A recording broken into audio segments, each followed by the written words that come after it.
नमस्कार जय जगन्नाथ मु आपणकर सनी स्वागत करुच्ची आपणकर अति प्रिय कार्यक्रम जीवन जिज्ञासार आउ एक भावपूर्ण आसर को आसूची चंद्रग्रहण समय अनेक समय आम शुणु पाक निषेध करा जाए एमती अनेक कथा को बारण मध्य करा जाए।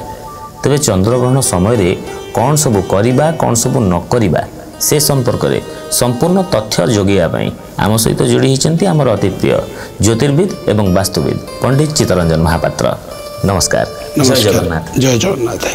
चंद्रग्रहण समय अनेक कथा शुणा मिले यहाँ करवा नहीं तेरे आज आपण आम मनर सब द्वंद्व को दूर करूँ कौन प्रकृति में करवा उचित कौन न करवा उचित। जम देखंतु आम ग्रहण लगिबा समय रे आमर धार्मिक चिंताधारा और सनातन धर्म रे शास्त्र अनुसार लिखी प्रथमतः ग्रहण समय रे खाइबा अनुचित खाद्य कौन ग्रहण करने अनुचित तत्सहित आपण देखिए जे देवता कार्य अर्थात 9 घंटा पूर्व ग्रहण स्पर्शर 9 घंटा जो राहु चंद्र को ग्रास कर जो स्पर्श करने समय आम कौचे 9:56 रात्र 9:56 राहु चंद्र को ग्रास कर तार 9 घंटा पूर्वर प्रभाव पड़ो अर्थात 9 घंटा पूर्व आपण मैंने समस्ते खाइबा निषेध अटे 9 घंटा पूर्व खाइबा निषेध अटे और एत सहित 9 घंटा पूर्व देवता मानकर कार्य देवनीति जहाँ अच्छी पूजा अर्चना यू कार्य निषेध अटे एटा बारण करा जाइछि। अर्थात आपण मैंने समस्ते 12टा दिन 12:57 मिनिट पूर्वर दिन 12:57 मिनिट पूर्वर समस्ते खाद्य रोषे करिया मना मध्य से दिन 9 घंटा पूर्वर रोषे करवा मना अर्थात 12:57 मिनिट पर आउ कौन जिन रोषे हम ना चुली लगे कार गैस चूल्हा लगे ना कौन पाक कार्य हम ना तेणुक आपड़ जहाँ 12टा दिन 12:57 पूर्व रांधि थे ताकू आपण खाईकी 12:57 पूर्व शेष करेंगे किंतु प्रश्न उठे जे 12:57 ठारू आम रात्र 1:26 मिनिट पर्यंत उपवास रही कि आज्ञा ता नुहे लाइट फुड ग्रहण करेंगे लाइट फुड किसी हल्का खाद्य ग्रहण करेंगे जमीक ब्रेड हो रुटी हो बुझे आज्ञा आपणकर स्नैक्स किसी क्षीर पूरी रे तैयारी द्रव्य सब पाक ताग्य जहाँ पूर्वर करेंगे सब खाई पारिबा माने न जो अन्न भक्षण करेंगे भात खाइबे नहीं अन्न भोजन निषेध। एत सहित ए क्षेत्र में आम कही रखा छोट पिला वृद्ध जो मैंने वयस्क व्यक्ति विशेष अच्छा जो मैंने रोगी अच्छा से पक्षे बारण से खाइबे नहीं बा जदि इच्छा हो खावाई कि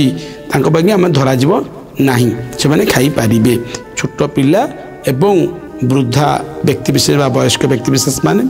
एवं एत सहित जो मैंने रोगी अच्छा से मैंने भी किसी खाद्य ग्रहण करेंगे खाइबे मना नहीं से भात खाइबे अन्य सब खाद्य खाईपारे तथा सहित जो मानकर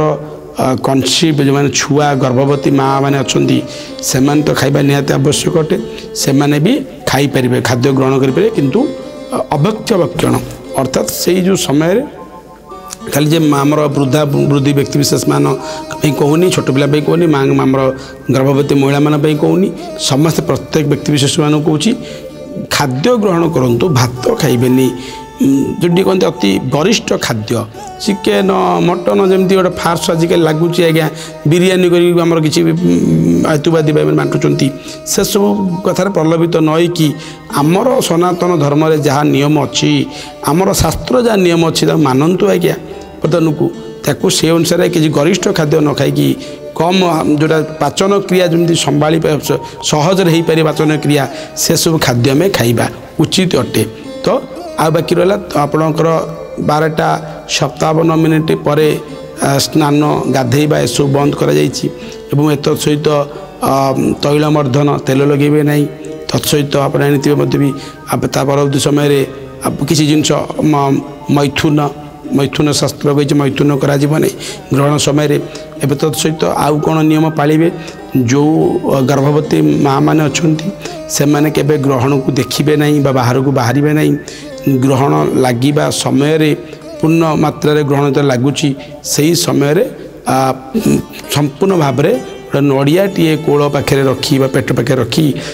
प्रभुंक इष्ट जगन्नाथ नाम हो विष्णु नाम हो जहाँ इष्ट नाम जप करेंगे डाकिबे कहीं ग्रहण समय पिला बहुत प्रभाव पड़ी थाए एत सहित आपण मान मन द्वंद्व सृष्टि कर आउ थे दूरीभूत करुच्ची दिन 12:57 पूर्व खाद्य पाक कार्य तो रोषेई कार्य जहाँ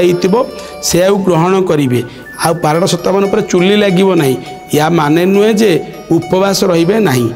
खाइबे किसी खाद्य ग्रहण करें अन्न खाइबे नहीं गरिष्ठ खाद्य खाइबे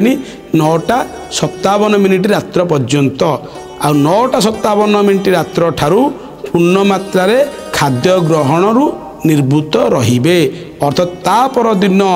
सकाळु गाधेई शौच ही निज नित्यकर्म करी पुनर्बार आपण समस्ते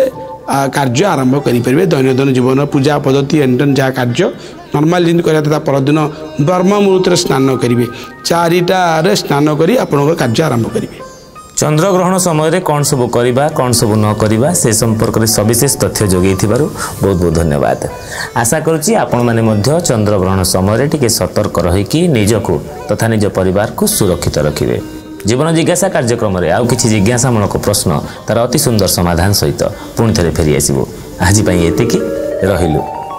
नमस्कार।